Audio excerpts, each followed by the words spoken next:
दोस्तों आजकल कोमा शब्द बहुत ही ज्यादा कॉमन हो गया है मूवीज में, टीवी पर और यहाँ तक कि यूट्यूब पर भी। लेकिन असल में कोमा क्या होता है और क्या होता है उस इंसान के साथ जो कोमा में होता है? आखिर वो क्या एक्सपीरियंस करता होगा? अगर आपने आज तक कोमा को एक्सपीरियंस नहीं किया तो उस दर्दनाक और खौफनाक एक्सपीरियंस को आप आज जानने वाले हो इस वीडियो में कि आखिर क्या एक्सपीरियंस करता है एक कोमा का पेशेंट। क्या उसका दिमाग बंद हो गया होता है या उसकी बॉडी बंद हो गई होती है? तो चलिए जानते हैं इसके बारे में। मैं हूँ गौरव और आप देख रहे हो रेयर साइंस इन्फॉर्मेशन, क्योंकि your knowledge is my responsibility.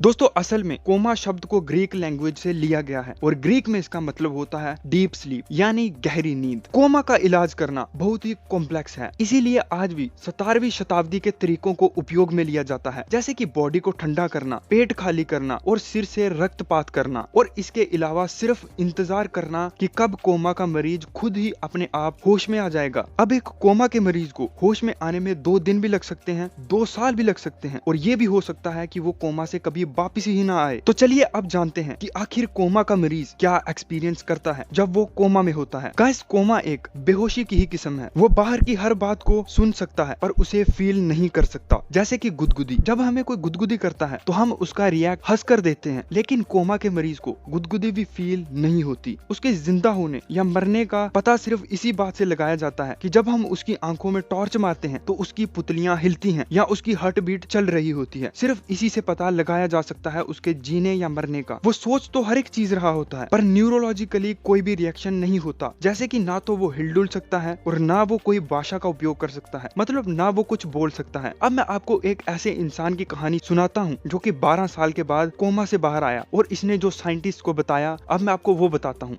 इस इंसान का कहना था कि जब उसे एक बेड से दूसरे बेड पर रखा जाता था तो उसकी बॉडी के पार्ट्स जब किसी ठोस चीज से टकराते थे तो उसे दर्द फील होता था। अगर वो कंफर्टेबल नहीं होता तो उसे अनकंफर्टनेस भी महसूस होती थी। उसका ये भी कहना था कि ज्यादा लेटने पर उसे थकान भी महसूस होती थी। वो हर चीज को सोच सकता था जैसे कि उसे कुछ भी ना हुआ हो, पर वो अपने अंगों को हिला नहीं सकता था। उसका कहना था कि उसे ऐसा लगता था जैसे कि उसका सिर्फ दिमाग बचा है और बाकी शरीर के पार्ट हैं ही नहीं, और बोलना या किसी से बात करना जैसे वो 12 सालों में भूल ही गया हो। पर असल में उसे हर एक चीज के बारे में पता था, जैसे कि उसे अपनी फैमिली के बारे में पता था, भगवान के बारे में पता था और हर उस चीज के बारे में पता था जिसे वो जानता था। फिर उसका कहना था कि लगभग 11 साल के बाद उसकी आंखों की पलकें हिलने लगी और हाथों की उंगलियां भी धीरे धीरे हिलने लगी और उसके बॉडी का कंट्रोल उसके हाथ में आने लगा। लेकिन वो धीरे धीरे कोमा से कैसे वापस आया, इसके बारे में ना तो डॉक्टर्स को पता है और ना ही साइंटिस्ट को पता है। चलिए अब साइंटिफिक लेवल पर जानते हैं कि मूवमेंट्स या हिलडुल क्यों नहीं कर सकता है एक इंसान कोमा में। दोस्तों हमारे हाथ हिलते हैं, जैसे कि आप इस समय हिला रहे होंगे इस वीडियो को लाइक करने के लिए, तो यार दबा दो, उसको हिला दो। तो हाथ हिलने के पीछे मूवमेंट्स होती हैं, यहाँ हाथ हिलने को ही मूवमेंट बोलते हैं। तो मूवमेंट के पीछे होता है कोर्टेक्स सिस्टम। ये हमारे दिमाग का ही एक पार्ट होता है और यही सिस्टम हमारी मूवमेंट्स को कंट्रोल करता है। हमारा दायां दिमाग हमारे शरीर के बाईं ओर को कंट्रोल करता है और बाईं तरफ का दिमाग हमारे शरीर की दाईं तरफ को कंट्रोल करता है। इसका मतलब है कि कोर्टेक्स सिस्टम हमारी पूरी मूवमेंट्स को कंट्रोल करता है और ये हो सकता है कि कोर्टेक्स सिस्टम ही कोमा के समय खराब हो जाता हो या बंद हो जाता हो किसी गाड़ी के इंजन की तरह। लेकिन दोस्तों ऐसा भी नहीं है, क्योंकि कोर्टेक्स सिस्टम को मूवमेंट्स के ऑर्डर्स हमारा सबकॉन्शियस या अवचेतन मन देता है। आपकी सोच को कंट्रोल करता है कॉन्शियस माइंड और आपकी मूवमेंट्स और नेचर को कंट्रोल करता है सबकॉन्शियस माइंड। अब कोमा में जाने का कारण शायद सबकॉन्शियस माइंड ही हो सकता है, पर वो कारण मुझे नहीं पता, मुझे ही नहीं बल्कि इस दुनिया के किसी भी साइंटिस्ट या किसी इंसान को भी नहीं पता, क्योंकि इंसान अभी कॉन्शियस माइंड को भी नहीं समझ पाए हैं। सबकॉन्शियस माइंड तो इतना कॉम्प्लेक्स है कि उसे समझने में अभी सदियां लग जाएंगी। तो बस दोस्तों यही सब कुछ हम जानते हैं कोमा के बारे में। तो अगर आपको ये वीडियो अच्छी लगी हो तो प्लीज इस वीडियो को लाइक करें, अपने दोस्तों के साथ प्लीज शेयर करें और चैनल को सब्सक्राइब जरूर करना। तो मैं चलता हूँ, होप आपसे ऐसी ही एक और वीडियो में फिर मुलाकात हो।